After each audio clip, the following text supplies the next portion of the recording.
Fala pessoal, tá começando mais um programa sobre o mercado da bola aqui no All Sport. Eu sou Bruno Carvalho, tô do lado do meu Gabriel Carneiro. Tudo bem, Carneirão? Tudo bem, Bruno? Tudo bem, e você? E Gabriel, pra começar, o Thiago Nunes chegou com tudo, hein? Exatamente. Já chegou botando o pé na porta no Corinthians, dispensou 2 ídolos e avisou que o Avelar vai brigar pra ser zagueiro. Exato, o Ralf e o Jadson não fazem mais parte dos planos do Corinthians.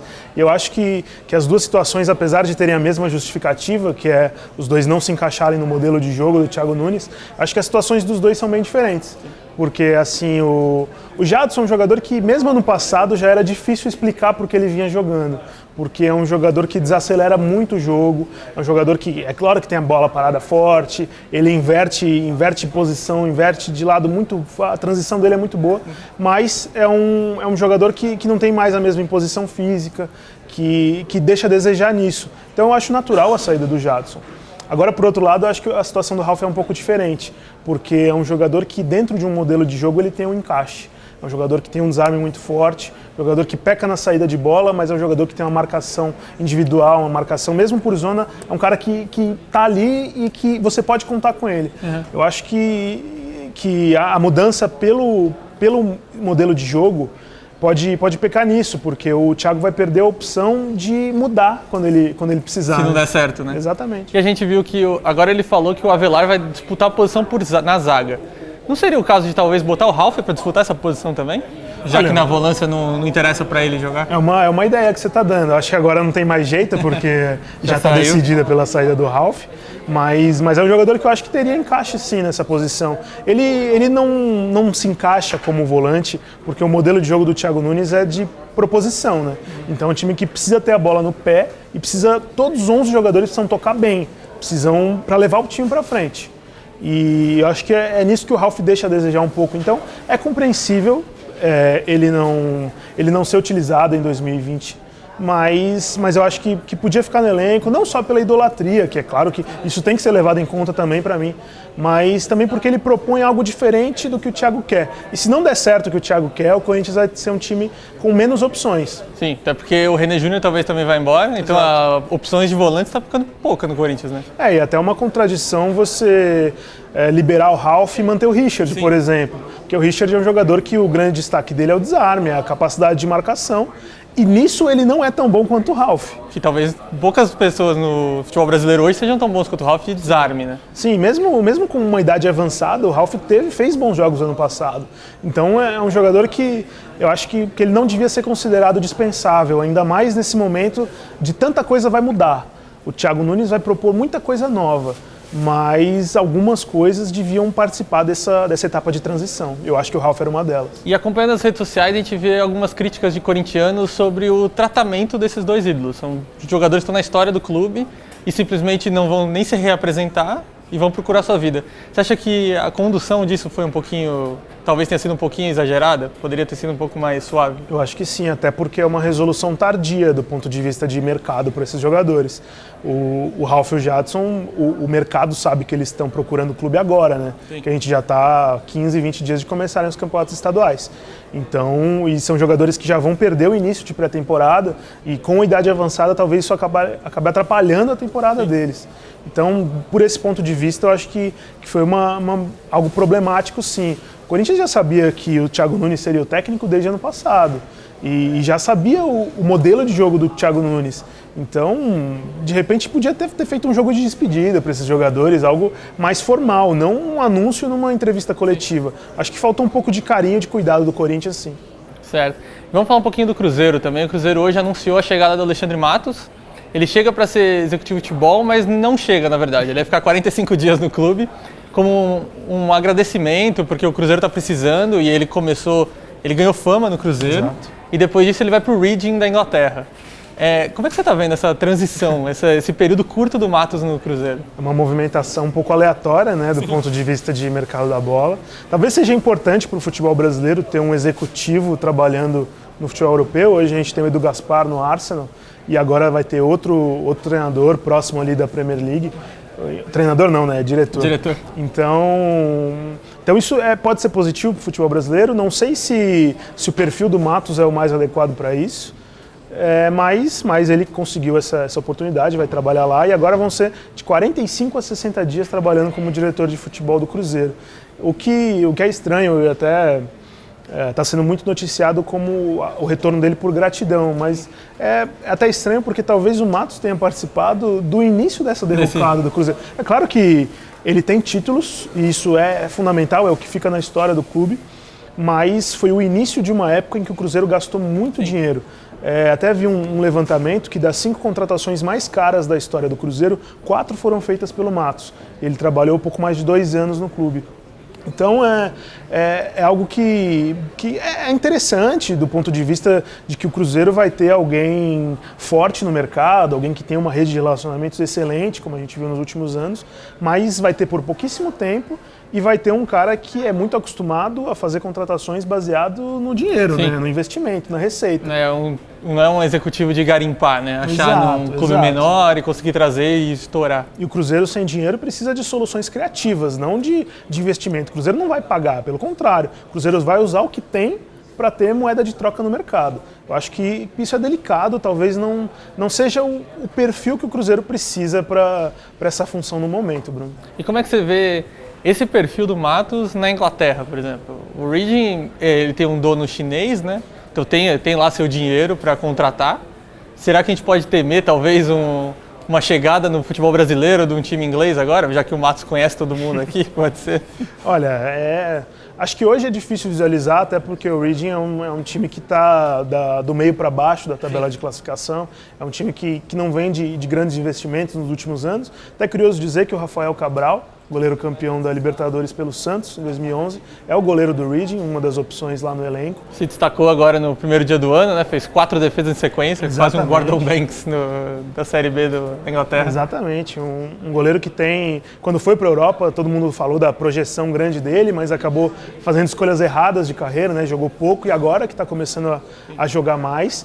E eu acho que o perfil do Reading vai ser esse no começo, assim, de uma fase inicial de investimento, de contratar jogador que está meio de escanteio. Eu acho que por enquanto eles não vêm para cima dos clubes brasileiros, não.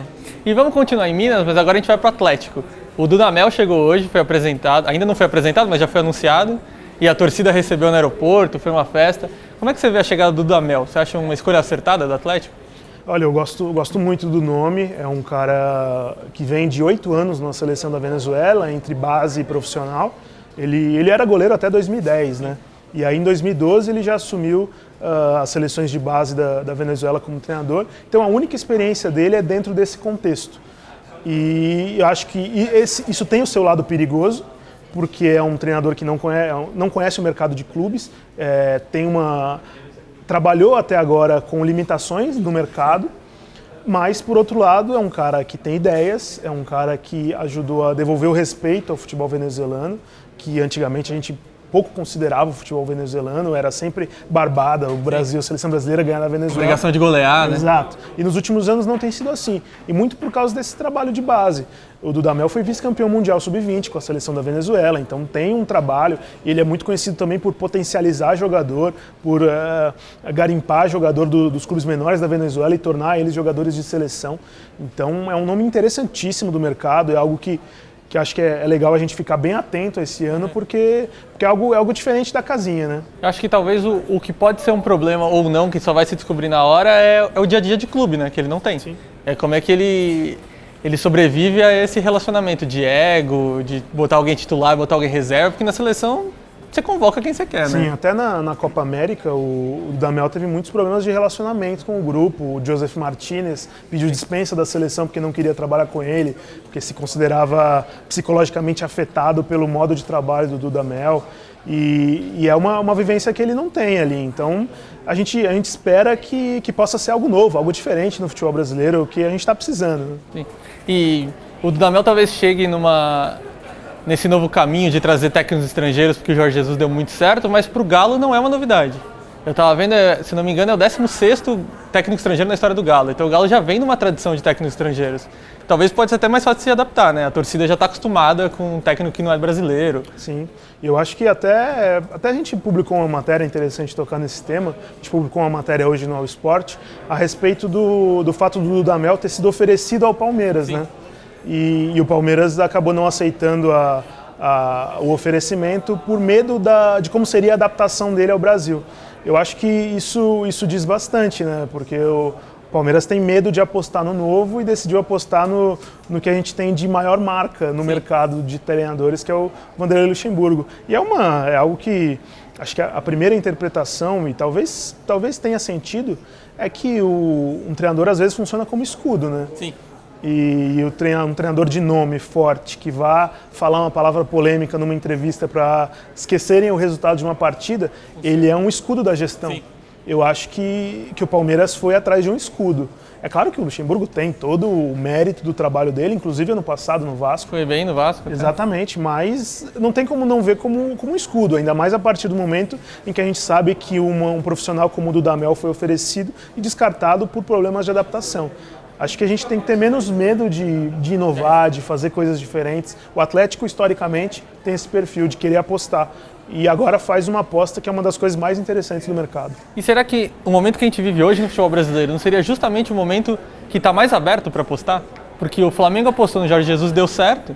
Então você vê um movimento das torcidas querendo que você aposte também. Total. Então seria a hora de tentar um técnico estrangeiro no Palmeiras. Total, e mais do que movimento de mercado por causa do sucesso do Jesus ou do São Paulo, por exemplo, é a dificuldade financeira dos clubes, né? Os clubes não têm dinheiro para fazer grandes contratações, então você tem que apostar em melhorar aquilo que você já tem dentro do elenco. E muitos técnicos brasileiros não têm esse perfil de melhorar jogador. E muitos técnicos gringos que vêm de academia e que vêm de trabalhos com menos recurso financeiro conseguem entregar isso. Então acho que é uma tendência que alguns clubes estão entrando, até o Red Bull Bragantino está próximo de entrar também, né? Vamos aproveitar já falando agora que você tocou no assunto do Red Bull Bragantino. Red Bull Bragantino perdeu o Antônio Carlos Zago, que foi para o Japão, ainda está numa disputa para saber quem vai pagar a multa, quem não vai. Eu que não sou. Mas já está de olho em outro técnico e ele vem da Europa. Seria o Carlos Carvalhal, que hoje é técnico do Rio Ave, seria outro português no Campeonato Brasileiro. O que você acha disso? Porque enquanto estão tentando o Jorge Jesus, que foi campeão português, o Jesualdo, que também foi campeão português, o Carvalhal não tem um currículo forte. Então, será que é uma boa para o Bragantino, que está começando esse novo caminho na Série A? Acho que o Carvalhal vai menos por currículo e mais por trabalho, né? E a gente vê o Rio Ave é 7º colocado do Campeonato Português hoje. E só que a 7ª colocação no Campeonato Português é diferente da 7ª colocação brasileira, né?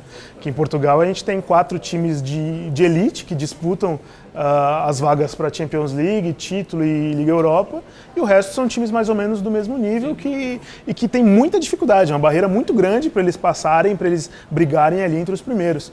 Então o 7º lugar é legal, é bom, mas não quer dizer grande coisa. Só que tem um dado a respeito do trabalho do Carvalhal no Campeonato Português que eu acho que é interessante, que talvez motive o Bragantino também nessa busca, é que o Rio Ave é o time que mais cria oportunidades de gol, chances reais de gol no Campeonato Português, o 7º colocado. Então é interessante notar como é um técnico que tem uma filosofia ofensiva, o time é um pouco desequilibrado defensivamente, mas tem uma filosofia ofensiva de proposição. E o Carvalhal, pelo que a gente lê e pesquisa, é um cara muito preocupado com processos internos, de análise de desempenho, de questão motivacional também, de preparação física. Então, é o perfil que o Red Bull Bragantino quer no mercado, que é o perfil que tinha o Antônio Carlos Zago, que é o perfil de profissionais que o clube está de olho. E até o Campeonato Paulista vai começar daqui a pouco, logo mais tem Série A, e o clube diz que não tem pressa nessa busca, que está negociando criteriosamente. Eu acho que isso é até positivo, do ponto de vista em que é um projeto de futebol diferente do que se tem. E eu acho que não dá para contratar qualquer técnico achando que ele vai se encaixar na hora naquilo. O técnico precisa saber muito bem onde ele está entrando e o clube precisa saber muito bem o perfil do profissional que quer. Sim. O que dá para a gente perceber no Red Bull é que eles parecem não ter ficado muito surpresos até ficaram, ter ficado muito abalados com essa saída repentina do Zago, né? Porque não era algo que estava previsto e do nada você começou a fazer contratações, começou a fazer todo um planejamento e daí do nada você perde seu treinador. Sim, não parece que está muito sem rumo, né?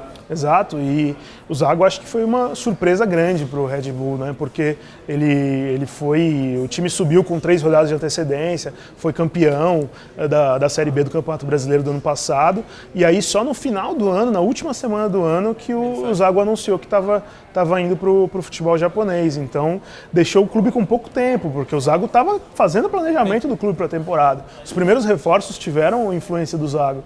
Então é uma surpresa que você tem que lidar com isso no mercado no momento em que está acontecendo.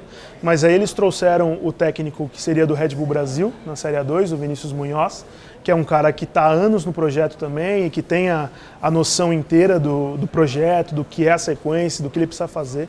Eu acho que, por enquanto, é isso. Não precisa ter pressa, tem que ter tranquilidade para escolher o nome certo. Vamos ver o que vai acontecer, né? Exato. Bom, pessoal, a gente fica por aqui hoje. Se você quiser saber mais sobre o mercado da bola, você pode acessar uol.com.br/esporte. Até mais. Valeu.